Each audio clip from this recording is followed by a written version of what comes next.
प्रिय विद्यार्थियों, सभी को नमस्कार। आज हम राजनीति विज्ञान का लेसन नंबर 4 भारत के विदेश संबंध करने वाले हैं। एक प्रश्न पहले इसका कर चुके हैं, आज दूसरा प्रश्न करने वाले हैं। आज हम जो प्रश्न करेंगे उसका नाम है गुटनिरपेक्षता का अर्थ और गुटनिरपेक्षता के उद्देश्य व सिद्धांतों का वर्णन करें।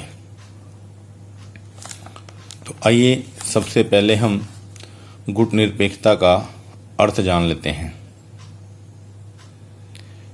गुटनिरपेक्षता का अर्थ है विभिन्न शक्ति गुटों से अलग रहते हुए प्रत्येक अंतरराष्ट्रीय प्रश्न का निर्णय गुण दोषों के आधार पर करना गुटनिरपेक्षता कहलाता है।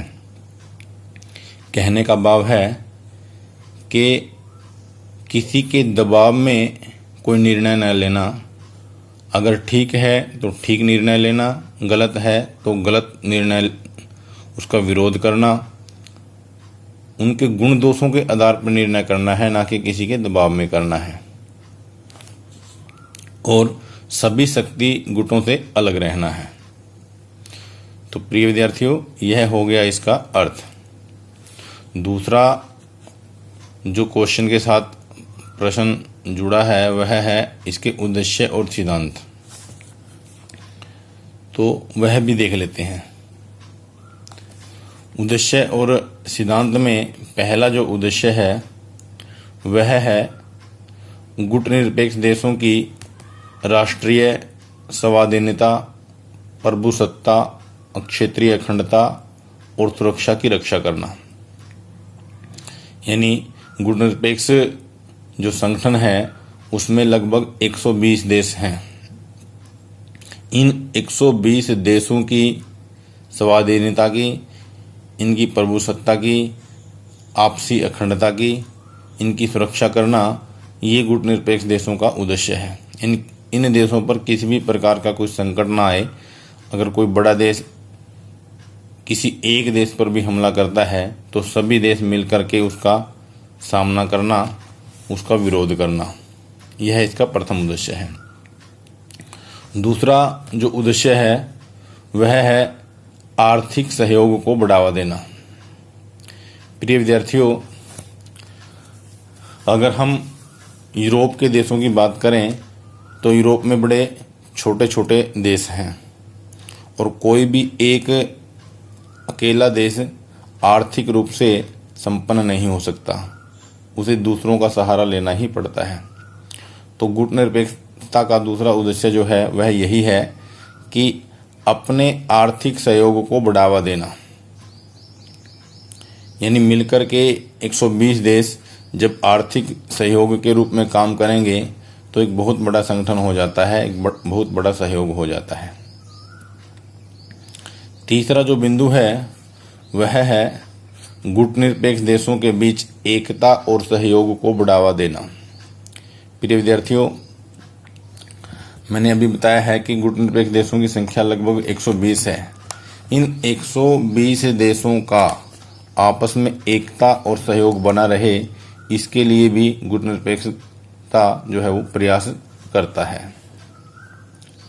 नेक्स्ट जो बिंदु है वह है विदेशी कब्जे के खिलाफ संघर्ष कर रहे आंदोलनों का समर्थन करना। प्रिय विद्यार्थियों, हम इस प्रकार का संघर्ष कर चुके हैं।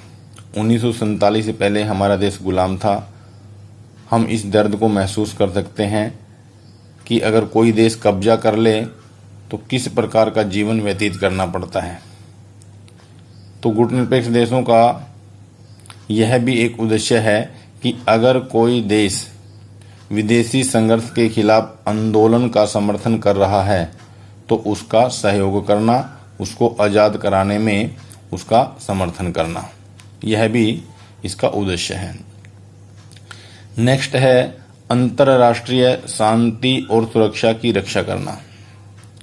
प्रिय विद्यार्थियों, आज हम देख रहे हैं कि अंतर्राष्ट्रीय स्तर पर शांति और सुरक्षा में बड़ी कमी आई है। अगर हम अपने देश की बात करें तो पाकिस्तान को ले लो और इधर चीन को ले लो, इनसे हमारे संबंध कभी भी मधुर नहीं रहे हैं। समय समय पर अनेक प्रकार के संकट हमारे लिए यह खड़े करते रहते हैं।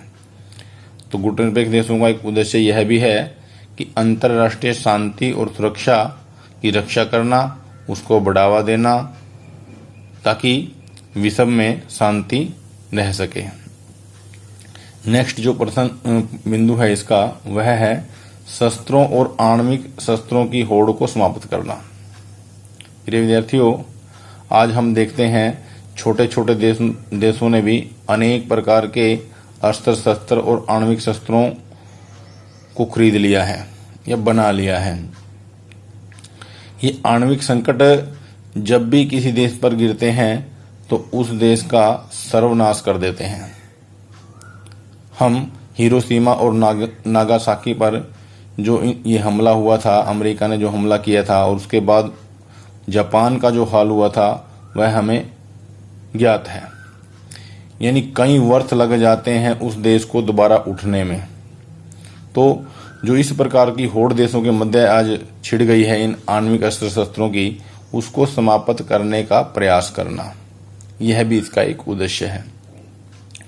नेक्स्ट जो बिंदु है वह है गरीबी, भूखमरी, निरक्षरता को खत्म करना। देखिए प्रिय विद्यार्थियों, ये सारी बहुत बड़ी बीमारी है किसी भी देश के लिए। गरीबी, भूखमरी, निरक्षरता यानी अनपढ़ता, जिस देश में ये पाया जाएंगी वह देश कभी भी विकासशील देश नहीं कहलाएगा। तो गुटनिरपेक्ष देश इन सब के लिए, इन सब को खत्म करने के लिए प्रयास करते हैं कि हमारे देशों के मध्य ना भूखमरी रहे, ना गरीबी रहे और ना अनपढ़ता रहे। जब तक ये रहेंगी तब तक जो है कोई भी देश विकास नहीं कर पाएगा, और विकास में ये बहुत बड़ा जो है एक संकट है। तो इनको दूर करने का प्रयास करना, इनको खत्म करने का प्रयास करना भी गुटनिरपेक्ष देशों का उद्देश्य है। तो प्रिय विद्यार्थियों, कुछ मैंने ये उद्देश्य कराए हैं, कुछ हम बुक से और उद्देश्य इनके मध्य में जोड़ लेंगे। आशा करता हूँ ये सारे समझ में आ गए होंगे। अगर किसी प्रकार की फिर भी कोई दिक्कत है तो फ़ोन के माध्यम से आप संपर्क कर सकते हो। सभी का बहुत बहुत धन्यवाद।